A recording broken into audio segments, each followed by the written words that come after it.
नमस्कार दोस्तों। Aircraft carrier जो अपने ऊपर बहुत सारे एयरक्राफ्ट को कैरी करता है, बहुत सारे लड़ाकू विमानों को कैरी करता है। इसके ऊपर बहुत सारे लड़ाकू विमान होते हैं, एयरक्राफ्ट होते हैं जो इससे उड़ान भरते हैं और इसके ऊपर उतरते हैं। इसको हम अपने देश में युद्धपोत कहते हैं या विमान वाहक जहाज कहते हैं। ऐसा जहाज जो विमानों का वाहन है। बहुत सारे लड़ाकू विमान एयरक्राफ्ट इसके ऊपर हमेशा रखे रहते हैं और इनको कैरी करके चलता है। और ये अपने आप में एक छोटा सा शहर है, एक छोटा सा लड़ाई का मैदान है।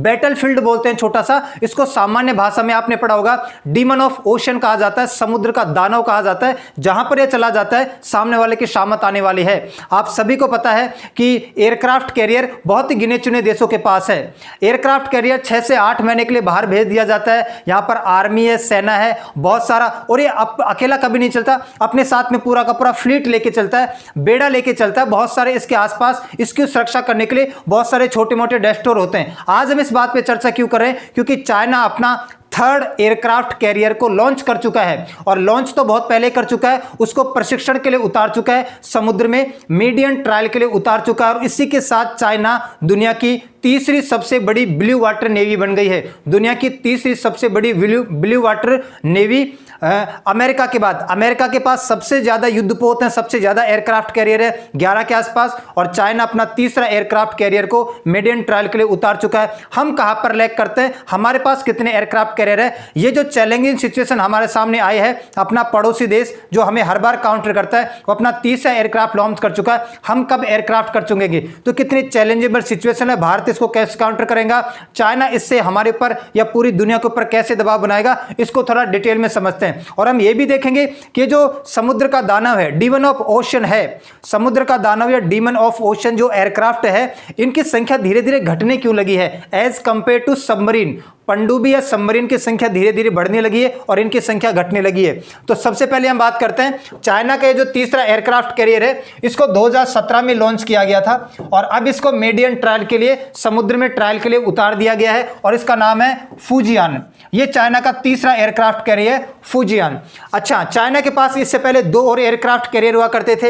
एक का नाम था लाओनिंग जो 2012 में इसने लॉन्च किया था, और एक था सैंडोंग, ये 2019 में इसने लॉन्च किया था। ये जो लाओनिंग 2012, ये जो लाओनिंग है, ये इसने पहले यूएसएसआर के लिए सर्व करता था। यूएसएसआर जब टूट गया 1991 में, तो फिर ये यूक्रेन को मिल गया और यूक्रेन से चाइना ने 2012 में इसको खरीद लिया था। तो ये यूक्रेन से खरीदा हुआ है, पहले यूएसएसआर के लिए काम करता था। तो पहले ये था, उसके बाद में चाइना ने अपना खुद का बना लिया 2019 में सैंडोंग, ये दूसरा है। और ये तीसरा एयरक्राफ्ट लॉन्च किया है चाइना ने। अच्छा, इनका नाम अगर आप देखोगे ना, तो ये वाले का जो नाम है, ये थोड़ा जानबूझ के चाइना ने कुछ ऐसा रखा है। इनके नाम चाइना के प्रांतों के ऊपर है, प्रोविंसेस के ऊपर है। जैसे अपने देश में राज्य होते हैं ना, राजस्थान राज्य, पंजाब राज्य, उत्तर प्रदेश राज्य, वैसे चाइना में होते हैं प्रोविंसेस या प्रांत। इन प्रांतों के आधार पर चाइना इनका नाम रखता है। देखो, एक तो लाओनिंग तो ये रहा, ये चाइना का एक प्रांत है, ये पहला एयरक्राफ्ट कैरियर है चाइना का। उसके बाद में सैंडोंग, ये सैंडोंग प्रांत है, ये दूसरा एयरक्राफ्ट कैरियर का नाम रखा। और तीसरा ये जो एयरक्राफ्ट कैरियर है जिसका नाम है फुजियान, इसका नाम जानबूझ के चाइना ने इस वाले प्रोविंस के नाम पे रखा है, क्योंकि ये जस्ट सामने है ताइवान के। ताइवान को आप खूब जानते हैं, ताइवान को कभी भी चाइना हड़प सकता है, कभी भी कैप्चर कर सकता है। आए दिन हमें ये न्यूज़ सुनने को मिलती है।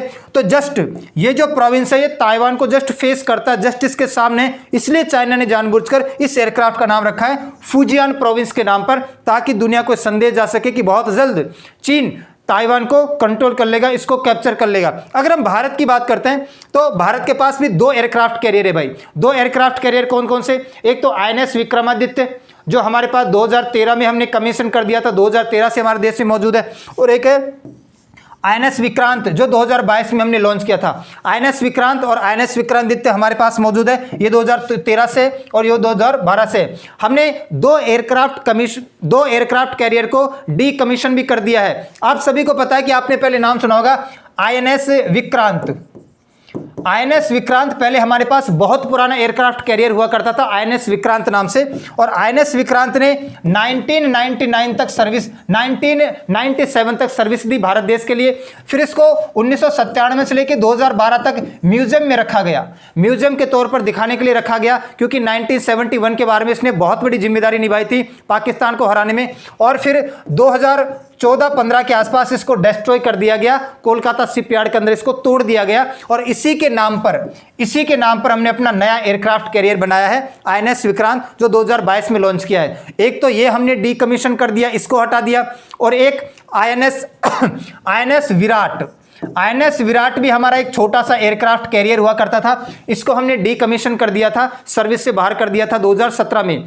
तो आईएनएस विक्रांत और आईएनएस विक्रांत को 2014-15 में हमने बाहर कर दिया, 2014-15 में डिस्ट्रॉय कर दिया सर्विस से, तो ये 1997 से बाहर हो गया था। और आईएनएस विराट को 2017 में हमने डीकमीशन कर दिया, सर्विस से बाहर कर दिया। अब हमारे पास 2 एयरक्राफ्ट मौजूद है, आईएनएस विक्रमादित्य और आईएनएस विक्रांत। हम बात करते हैं कि थर्ड एयरक्राफ्ट कब बनाएंगे। ये जो सेकंड एयरक्राफ्ट हमने, जो खुद भारत ने इंडिजिनस मेड है, भारत का स्वदेशी बनाया हुआ है, इसको बनाने में 23,000 करोड़ का खर्च आया था। तो उस टाइम पे कयास लगाए जा रहे थे कि भारत अपना तीसरा एयरक्राफ्ट बनाए या ना बनाए, या पनडुब्बियों को बनाने पर, सबमरीन को बनाने पर ध्यान दे, क्योंकि एक एयरक्राफ्ट कैरियर जितने में बनता है ना, उतने में 2 पनडुब्बियां, 2 सबमरीन बन जाती है। और आजकल दुनिया एयरक्राफ्ट कैरियर को छोड़कर सबमरीन की तरफ शिफ्ट हो रही है। वो क्यों शिफ्ट हो रही है, अभी इसको डिटेल में समझेंगे। तो 23,000 करोड़ का खर्च आया, और सरकार ने यह कहा कि भाई 2030 तक हम तीसरा एयरक्राफ्ट कैरियर लॉन्च कर देंगे। लेकिन अभी इसकी कोई तैयारी नहीं चली है, अभी कोई गवर्नमेंट ने प्लान नहीं बताया है, अभी इसका स्टार्टिंग भी नहीं हुआ है। हमें अब जल्दी सोचना होगा, हमें फैसला लेना होगा, क्योंकि चाइना ने तीसरा एयरक्राफ्ट कैरियर उतार दिया है।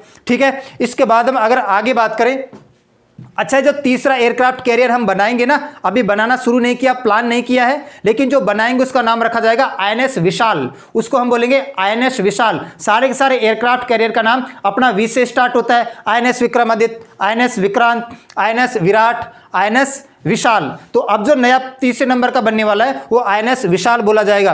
अच्छा, हम अगर कंपेयर करें तो कंपेयर करने में कुछ ज्यादा है नहीं। देखो, ये भारत की तुलना में बहुत बड़ा बनाया गया है। भारत का जो एयरक्राफ्ट कैरियर है ये वाला, इसका जो डिस्प्लेसमेंट है वो है 45,000 टन के आसपास। और ये जो चाइना का फूजियान है, इसका डिस्प्लेसमेंट है, इसका जो विस्तार है वो है 80,000 टन के आसपास। तो ये 45,000 टन का है हमारा आईएनएस विक्रांत, ये 80,000 टन का है। हमारा आईएनएस विक्रांत 36 एयरक्राफ्ट्स को कैरी कर सकता है। इसके ऊपर ये जो रखे हुए हैं एयरक्राफ्ट है, ये छोटे छोटे लड़ाकू विमान है, 36 को कैरी कर सकता है। और ये 50 एयरक्राफ्ट कैरियर को, चाइना का जो फुजियान है वो 50 एयरक्राफ्ट कैरियर को कैरी कर सकता है। तो हर एक चीज में ये एडवांस है, हाई टेक्नोलॉजी के साथ है। एरिया बड़ा है, साइज बड़ा है, इंजन भी बड़े हैं, टेक्नोलॉजी भी हाई है, डिस्प्लेसमेंट भी बहुत ज्यादा है, और 50 से ज्यादा एयरक्राफ्ट कैरी कर सकता है। बात ये नहीं कि कौन कितना बड़ा कौन कितना छोटा है, काउंटर करने के लिए उसकी जैसी कोई चीज हमारे पास होनी चाहिए। हमारा आईएनएस विक्रांति बहुत ही टेक्नोलॉजी में एडवांस है,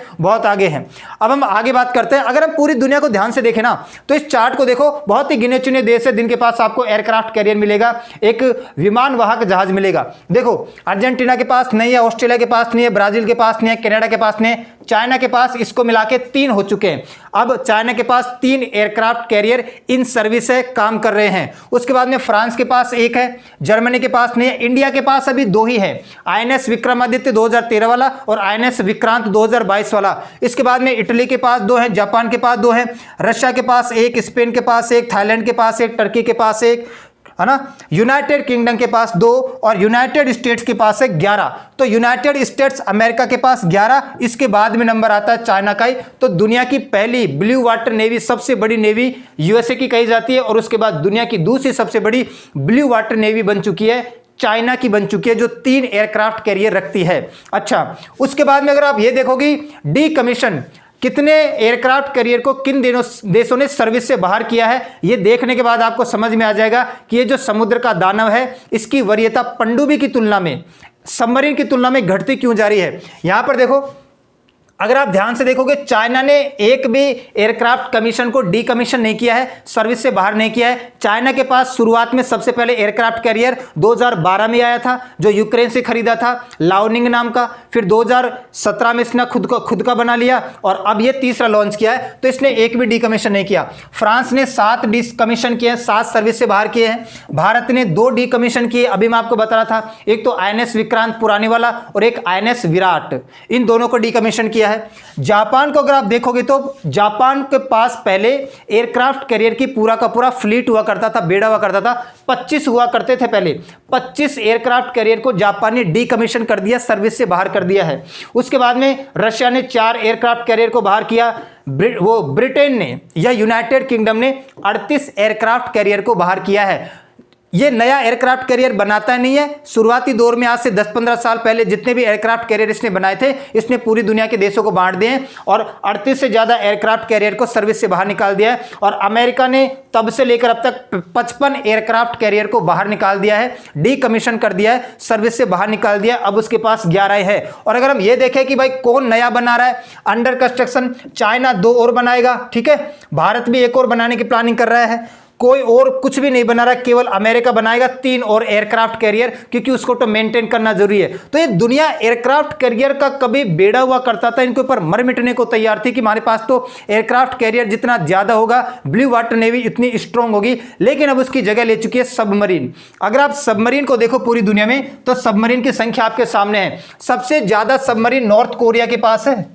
north Korea, Kim Jong Un, north Korea के पास 71 है। उसके बाद यूएसए के पास 67 है, चाइना के पास 59 है, रशिया के पास 49 है, जापान के पास 22 है, साउथ कोरिया के पास 19 और इंडिया के पास 17 सबमरीन है। तो अब सबमरीन का जमाना है, क्योंकि एयरक्राफ्ट कैरियर सबको दिखता है, कहां पर है, क्या लोकेशन है, कैसे वहां से अटैक करने वाला है, हर एक चीज पहले से पता है। सबमरीन को बोला जाता है साइलेंट किलर, जो चुपचाप पानी के अंदर जाती है और सामने वाले को उड़ा देती है। तो एक एयरक्राफ्ट कैरियर बनाने में जितना खर्चा आता है, उसके खर्चे में तो 2 सबमरीन बन जाती है। और 2 क्या, छोटी सबमरीन बनाओगे तो 3 न्यूक्लियर वाली सबमरीन बना दोगे आप लोग। इसलिए सबमरीन की तरफ लोग ज्यादा वरीयता दे रहे हैं कि भाई एक के ही खर्चे में 2 या 3 सबमरीन बन जाती है, तो सबमरीन बनाया जाए। साइलेंट किलर है, आज के टाइम पे जमाना सबमरीन का है, एयरक्राफ्ट कैरियर का जमाना जा चुका है। अच्छा, एक बात और आपको समझनी चाहिए, अब हम इस बात पर चर्चा करेंगे कि यह हमारे लिए कितना चैलेंजिंग है। देखो, हमारे पास आईएनएस विक्रमादित्य यहां खड़ा हुआ है और आईएनएस विक्रांत यहां खड़ा हुआ है। हम अपने दोनों छोर को काउंटर कर पाते हैं, कोई भी प्रॉब्लम नहीं होगी, कोई भी नहीं आएगा हमारे पास। चाइना के पास भी एक तो ईस्ट चाइना सी है और एक है साउथ चाइना सी। ईस्ट चाइना सी और साउथ चाइना सी, पहले 2 एयरक्राफ्ट कैरियर चाइना के पास हुआ करते थे, लियोनिंग नाम का और सेंडोंग नाम का। ये दोनों यहां खड़े हैं, तो कोई दिक्कत नहीं है। अब चाइना ने बना लिया 3रा एयरक्राफ्ट कैरियर और अब ये पूरी दुनिया में घूमेगा। जहां पर भी चाइना को जरूरत महसूस होगी, जिसको भी डराना धमकाना होगा, क्योंकि 2 तो हमेशा इसकी प्रोटेक्शन के लिए हमेशा तैयार है। एक ईस्ट चाइना सी में लगा हुआ है और एक साउथ चाइना सी में। वैसे 2 हमारे पास मौजूद है, एक ईस्ट साइड में लगा हुआ है, एक वेस्ट साइड में लगा हुआ है। अगर इन दोनों साइड को एक साथ रखकर युद्ध की स्थिति में अगर हम आते हैं, तो दोनों साइड से आईएनएस विक्रांत और आईएनएस विक्रमादित्य लग जाएगा। लेकिन अगर हमें बाहर जाके अटैक करना है, दूसरी जगह पर जाके अटैक करना है, काउंटर अटैक करना है, तब जाके हमें 30 एयरक्राफ्ट कैरियर की जरूरत पड़ेगी। और पूरी दुनिया में आज के टाइम में, पहले तो देखो जमीन की लड़ाई लड़ा करती थी, आर्मी हुआ करती थी। आज के टाइम पे लड़ाई है समुद्र की, ओशन की। ओशन या समुद्र का एक व्यापारिक मार्ग है, एक जलीय मार्ग है। पूरी दुनिया का जो ट्रेड होता है, व्यापार होता है, वो बड़े पैमाने पर समुद्र के माध्यम से होता है। तो हर कोई ये चाहता है कि समुद्र के जितने भी एरिया के ऊपर हम डोमेन करना चाहते हैं, अपना आधिपत्य जमाना चाहते हैं। स्पेशली चाइना जैसा आदमी जो आसपास के सारे देशों को डराता धमकाता रहता है और उनको हमेशा कहता रहता है कि उड़ा दूंगा, मार दूंगा, काट दूंगा, ऐसा हमेशा धमकी देता रहता है। तो हमारे लिए बड़ा चैलेंजिंग है, क्योंकि अगर ये 3रा एयरक्राफ्ट बन गया तो फिर ये घूमने इधर उधर भी जाएगा, तो हमारे लिए बड़ा चैलेंजिंग होगा। काउंटर करने के लिए हमें जरूरत पड़ने वाली है। तो 3रा एयरक्राफ्ट बहुत जल्द हमारे पास होना चाहिए। तो चाइना 3रा एयरक्राफ्ट कैरियर लॉन्च कर चुका है, जिसका नाम है फुजियान। और इसी के साथ ये हमारे लिए थोड़ा चैलेंजिंग हो जाता है। हमारी सरकार को भी इसके ऊपर ध्यान देना चाहिए। आज के लिए इतना ही करते हैं, मिलते हैं नेक्स्ट क्लास में। तब तक के लिए सभी को धन्यवाद।